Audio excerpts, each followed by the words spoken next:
இதோ உங்களை தேடி முதன்முறையாக வசீகரமான தொழில்நுட்பம் மற்றும் அதிவேகமான செயல்திறனுடன் UFX மொபைல். மெல்லிய தோற்றத்துடன் முற்றிலும் சிறப்பாக எல்லோருக்கும் எளிதாக UFX மொபைல். உங்கள் நவீன தலைமுறைக்கான mobile. UFX Mobiles. Make your move. For the very first time coming your way is an irresistible combination of speed, style and technology. UFX Mobiles. Exceptionally sleek, totally advanced, and now the phone that everyone can afford to touch. Your next generation mobile. UFX Mobiles. Make your move.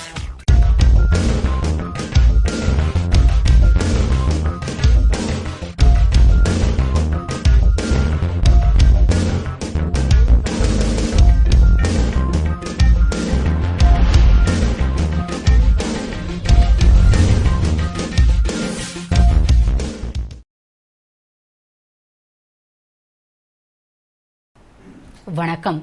ஊழலை ஒழிக்க பல்வேறு நாடுகளிடையே தகவல் பரிமாற்றம் அவசியம் என்று மத்திய இணையமைச்சர் நாராயணசாமி கூறியுள்ளார். இது தொடர்பாக மத்திய இணையமைச்சர் நாராயணசாமி கூறுகையில், உலகம் முழுவதும் பொருளாதார மாற்றம் நிகழ்ந்து வரும் இவ்வேளையில் குற்றவாளிகள் புதிய உத்திகளை கையாளுவதால் குற்றங்களை தடுக்கவும் கண்டுபிடிக்கவும் சர்வதேச அளவில் தொழில்நுட்ப முன்னேற்றமும் நாடுகளுக்கிடையே கூட்டுறவும் தேவையாகிறது.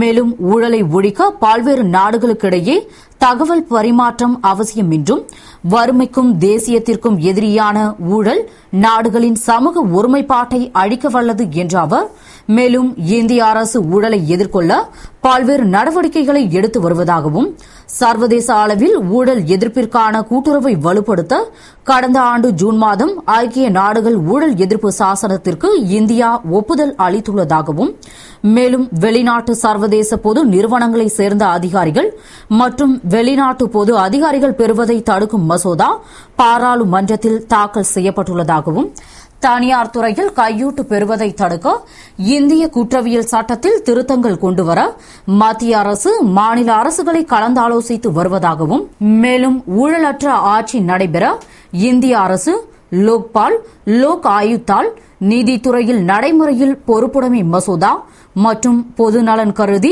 உண்மையை வெளிப்படுத்துபவர்களை பாதுகாக்கும் மசோதா போன்றவற்றை பாராளுமன்றத்தில் தாக்கல் செய்துள்ளது என்று கூறினார். புதுவையில் திமுகவை வளர்க்க 100% பாடுபட வேண்டும் என்று திமுக உறுப்பினர்களுக்கு விண்ணப்ப படிவங்கள் வழங்கும் விழாவில் மாநில திமுக துணை அமைப்பாளர் திரு SP சிவக்குமார் பேசினார். புதுவையில் திராவிட முன்னேற்றக் கழகத்தின் 14வது அமைப்பு தேர்தல் நடைபெற உள்ளதை முன்னிட்டு தலைவர் கலைஞர் கருணாநிதியின் உத்தரவுப்படி திமுகவில் உறுப்பினராக விண்ணப்ப படிவங்கள் வழங்கப்பட்டு வருகிறது. அதன்படி மாநில துணை அமைப்பாளர் SP சிவக்குமார் அலுவலகத்தில் உறுப்பினர் படிவங்கள் வழங்கும் விழா நடைபெற்றது. விழாவில் முன்னாள் அமைச்சரும் திமுக மாநில துணை அமைப்பாளருமான SP சிவக்குமார் சிறப்பு விருந்தினராக கலந்து கொண்டு முன்னாள் நகர்மன்ற துணைத் தலைவர் திரு ஜான்குமாருக்கு உறுப்பினர் படிவங்களை வழங்கினார். தொடர்ந்து இந்நாள் முன்னாள் சட்டமன்ற உறுப்பினர்களுக்கு அவரவர் தொகுதியில் உள்ள உறுப்பினர்களுக்காக படிவங்களை வழங்கினார். நிகழ்ச்சியில் முன்னாள் சட்டமன்ற உறுப்பினர் ராஜாராமன், தொகுதி செயலாளர்கள் செல்வபாண்டியன், குப்புசாமி, மதி, ராமசாமி, விஸ்வநாதன், சிவபாலன், பாஸ்கர், கல்யாணசுந்தரம், விவசாய அணி செல்வம், சோமு, குமார், தட்சிணாமூர்த்தி, பஞ்சாயத்து தலைவர் லோகையன், அன்பு, சூரியன், தொழிலாளர் அணி ரவி, முத்துகிருஷ்ணன், மூர்த்தி, மண்ணாடிப்பட்டு முருகன், விஸ்வநாதன், தயாளன், பார்த்திபன், மின்துறை தொழிலாளர்கள் அணி மதிவாணன், சுந்தர வடிவேலு, முருங்கை நடராஜன், அப்பாதுரை, உதயா, மோகன், ஜோ நடராஜன் மற்றும் திமுக முக்கிய நிர்வாகிகள் கலந்து கொண்டனர். வில்லியனூர் நில அபகரிப்பு புகார் குறித்து விசாரணை செய்யுமாறு முதல்வர் ரங்கசாமி உத்தரவிட்டுள்ளார். புதுவை வில்லியனூரில் கண்ணகி பெண்கள் அரசு பள்ளி அருகே தனியாருக்கு சொந்தமான 8 ஏக்கர் நிலத்தை போலி பத்திரம் தயாரித்து ஆளும் கட்சியினர் மோசடி செய்ய முயற்சிப்பதாக சட்டமன்ற உறுப்பினர் தேனி ஜெயக்குமார் புகார் அளித்தார். இந்நிலையில் மோசடியில் ஆளும் கட்சியினர் ஈடுபட்டதாக தகவல் அறிந்ததும் முதல்வர் ரங்கசாமி நில மோசடி குறித்து விசாரித்து தகவல் அளிக்கும்படி காவல்துறைக்கு உத்தரவிட்டுள்ளார். மேலும் மோசடியின் முன்னணி பின்னணியில் கூட ஆளும் தரப்பினர் இருப்பின் தெரிவிக்கும்படியும், இதுபோன்ற சம்பவங்களால் ஆட்சிக்கும் கட்சிக்கும் பெரும் அவமானமும் கெட்ட பெயரும் உருவாகும் என்று தெரிவித்தார். புதுவை திருவண்டார் கோவில் திமுக பிரமுகர் திரு காந்தியின் பிறந்த நாளை முன்னிட்டு மாநில திமுக அமைப்பாளர் திரு ஜானகிராமன் தலைமையில் நலத்திட்ட உதவிகள் வழங்கப்பட்டன. புதுவை திருவண்டார் கோவில் திமுக பிரமுகரும் கழக முன்னோடியுமான திரு காந்தி இன்று தனது பிறந்த நாளை கொண்டாடினார். இதனை முன்னிட்டு தனது பெற்றோர் பழனிராஜன், சகுந்தலாதேவி ஆகியோர் காலில் விழுந்து ஆசி பெற்ற அவர் தொடர்ந்து தனது குடும்பத்தாரோடு அருகில் உள்ள சிவன் கோவிலுக்கு சென்று சாமி வழிபாடு செய்தார். பின்னர் அவரது ஆதரவாளர் ஏற்பாடு செய்திருந்த சிறப்பு பூஜையில் கலந்து கொண்டார். பின்னர் தனது இல்லத்தில் மாநில திமுக அமைப்பாளர் திரு ஜானகிராமன் முன்னிலையில் கேக் வெட்டி பிறந்த நாளை கொண்டாடினார்.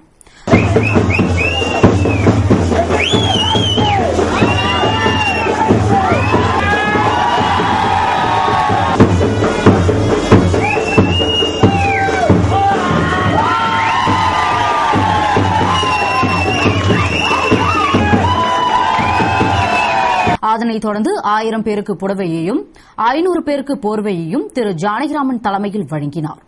முன்னதாக நலத்திட்ட உதவிகளை திமுக அமைப்பாளர் ஜானகிராமன் துவக்கி வைத்தார்.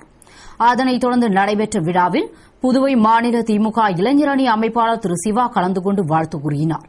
அதனைத் தொடர்ந்து உழவர்கரை திமுக இளைஞரணி செயலாளர் திரு ஐஜி வீரராக வாழ்த்துக்களை கூறினார். அதனைத் தொடர்ந்து முன்னாள் சட்டமன்ற உறுப்பினர்கள் ஏழுமலை மற்றும் அனிபால் கென்னடி ஆகியோர் வாழ்த்து கூறினர். பின்னர் முன்னாள் நகரமன்ற துணைத் தலைவர் திரு ஜான்குமார் விழாநாயகன் திரு காந்திக்கு வாழ்த்துக்களை கூறி பொன்னாடை அணிவித்தார்.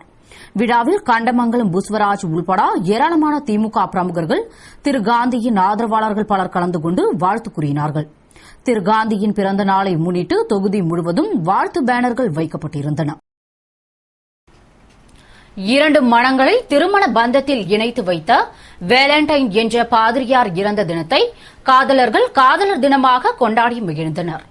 கிபி 2ஆம் நூற்றாண்டில் ரோம பேரரசை ஆண்ட 2ஆம் கிளாட்டியூஸ் மன்னர் அவரது ஆட்சிக் காலத்தில் ஆண்கள் ராணுவத்தில் சேர மறுத்ததால் இதற்கு மக்கள் குடும்பமாக காதல் ஜோடியாக இருப்பதுதான் காரணம் என கருதி திருமணம் செய்து கொள்ள தடை விதித்தார். ஆனால் அரசரின் நம்பிக்கையை எதிர்த்து வேலண்டைன் என்ற பாதிரியார் ரகசியமாக அதிக திருமணங்களை செய்து வைத்ததால் கோபத்திற்கு ஆளான அரசர் உத்தரவுப்படி பாதிரியாருக்கு மரண தண்டனை நிறைவேற்றப்பட்டது. அவர் கொல்லப்பட்ட பிப்ரவரி 14ஆம் தேதியையே ஆண்டுதோறும் காதலர்கள் காதலர் தினமாக கொண்டாடி மகிழ்கின்றனர். அதுபோன்று காதலர் தினத்தை கொண்டாடும் விதமாக புதுவையில் காதலர்கள் கடற்கரை, பாரதி பூங்கா உள்ளிட்ட சுற்றுலா தலங்களில் சந்தித்து வாழ்த்து அட்டைகள், பூக்கள், சாக்லேட்டுகள், பரிசுப் பொருட்கள் கொடுத்து தங்கள் அன்பினை வெளிப்படுத்தினர். சாதாரண மனிதனையும் சாதனை மனிதனாக்கிய அம்பிகாபதி, அமராவதி, ரோமியோ ஜூலியட், ஷாஜகான், மும்தாஜ் போன்று காவிய காதலர்கள் காலத்தை வென்று நிலைத்து நிற்பது போல் தங்கள் காதலும் உண்மையானதாக நிலைத்து நிற்க வேண்டும் என மனதில் உறுதி கொண்டு காதலர் தினத்தை கொண்டாடி மகிழ்ந்தனர். முஸ்லிம்களுக்கு 10% தனி இடஒதுக்கீட்டை வழங்க வலியுறுத்தி தமிழ்நாடு தவ்ஹீத் ஜமாஅத் புதுவை கிளை சார்பில் முஸ்லிம்களின் வாழ்வுரிமை போராட்டம் நடைபெற்றது. புதுவை சட்டமன்றத்தில் தீர்மானமாக நிறைவேற்றப்பட்ட முஸ்லிம்களுக்கு 6.1% இடஒதுக்கீட்டை அமல்படுத்தாததை கண்டித்தும் நீதிபதி ரங்கநாத் மிஸ்ராவின் பரிந்துரை அடிப்படையில் மத்திய அரசு முஸ்லிம்களுக்கு 10% இடஒதுக்கீடு வழங்க வலியுறுத்தியும் தமிழ்நாடு தவ்ஹீத் ஜமாஅத் புதுவை கிளை சார்பில் ராஜா திரையரங்கம் அருகில் முஸ்லிம்களின் வாழ்வுரிமை போராட்டம் தமிழ்நாடு மாநில செயலாளர் பஹாருதீன் தலைமையில் நடைபெற்றது. இதில் மாநில பேச்சாளர் சுல்தான் இப்ராஹிம் கண்டன உரையாற்றிட மாநில துணை செயலாளர் ஷேன் நன்றி கூறினார். போராட்டத்தில் ஆண்கள், பெண்கள், சிறுவர், சிறுமியர் என ஆயிரக்கணக்கானோர் கலந்து கொண்டு தங்களின் கண்டனங்களை வெளிப்படுத்தி கோரிக்கைகளை வலியுறுத்தி ஆர்ப்பாட்டம் செய்தனர். பிரெஞ்சு குடியுரிமை பெற்றவர்கள் எதிர்நோக்கும் சட்ட சிக்கல்கள் குறித்த கலந்தாய்வு கூட்டம் தனியார் ஹோட்டலில் நடைபெற்றது. புதுவை வாழ் பிரெஞ்சு குடியுரிமை பெற்றவர்கள் கடந்த 30 ஆண்டுகளுக்கு மேலாக சட்ட பிரச்சினையில் சிக்கி தவித்து தங்களுக்கு பிரெஞ்சு சட்டம் பொருந்துமா, இந்திய சட்டம் பொருந்துமா என குழம்பி வந்த நிலையில் சட்ட சிக்கல்கள் குறித்த கலந்தாய்வு கூட்டம் தனியார் ஹோட்டலில் கடந்த 2 தினங்களாக நடைபெற்றது. கூட்டத்தில் பிரெஞ்சு குடியுரிமை பெற்றவர்கள், குழந்தை பேறு இல்லாத பிரெஞ்சு தம்பதிகள், குழந்தைகளை தத்தெடுத்து வளர்ப்பதற்கு வசதியாக பிரெஞ்சு சட்டங்களில் சில மாற்றங்கள் செய்ய வேண்டும், பிரெஞ்சு மாநாட்டில் கொண்டுவரப்பட்ட சட்ட திருத்தங்கள் புதுவை வாழ் பிரெஞ்சுக்காரர்களுக்கு பொருந்துமா என தெளிவுபடுத்த வேண்டும், பிரெஞ்சுக்காரர்களின் பிரச்சினைகளை தீர்க்க இந்திய அரசிடம் விரைவாக பரிந்துரைகளை சமர்ப்பிக்க வேண்டும் என முறையிட்டனர். அவர்களிடம் பிரான்ஸ் உச்சநீதிமன்ற நீதிபதி அஞ்சேஸ் மேத்தர் பியர் தலைமையில் சென்னை உயர்நீதிமன்ற வழக்கறிஞர்களும் புதுவை வழக்கறிஞர்களும் சட்டக்கல்லூரி பேராசிரியர்களும் கலந்துரையாடினர். நிகழ்ச்சியில் ஓய்வு பெற்ற உயர்நீதிமன்ற நீதிபதி அன்னுசாமி, பாரிஸ் பல்கலைக்கழக பேராசிரியர்கள் மோரி கோரி, மிஷல் கிரியாஸ்தி, பிரெஞ்ச் இந்திய ஒப்புமை சட்ட இயக்க தலைவர் முருகேசன், செயலாளர் உஷா, பிரான்ஸ் பயிற்சி மைய இயக்குநர் யமுனா தாவீது உள்ளிட்டோர் பங்கேற்றனர். புதுவை குருமாம்பேட் காமராஜர் வேளாண்மை அறிவியல் நிலைய ஊழியர்கள் பல்வேறு கோரிக்கைகளை வலியுறுத்தி தர்ணா போராட்டத்தில் ஈடுபட்டனர். புதுவை குருமாம்பேட்டில் உள்ள காமராஜர் வேளாண்மை அறிவியல் நிலைய தினக்கூலி மற்றும் தொகுப்பூதிய ஊழியர்கள் பணி நிரந்தரம் உள்ளிட்ட பல்வேறு கோரிக்கைகளை வலியுறுத்தி வேளாண் அறிவியல் நிலையம் முன்பு திடீரென தர்ணா போராட்டத்தில் ஈடுபட்டனர். தகவலறிந்த மேட்டுப்பாளையம் போலீசார் அங்கு விரைந்து வந்து அவர்களிடம் சமரச பேச்சுவார்த்தை நடத்தி போராட்டத்தை கைவிடும்படி கேட்டுக் கொண்டனர். அதனை ஏற்ற ஊழியர்கள் போராட்டத்தை கைவிட்டு வேளாண்மை நிலைய வளாகத்திற்குள் சென்று கோரிக்கைகளை வலியுறுத்தி கோஷமிட்டு ஆர்ப்பாட்டம் செய்தனர். இத்துடன் செய்திகள் நிறைவடைகின்றன. வணக்கம்.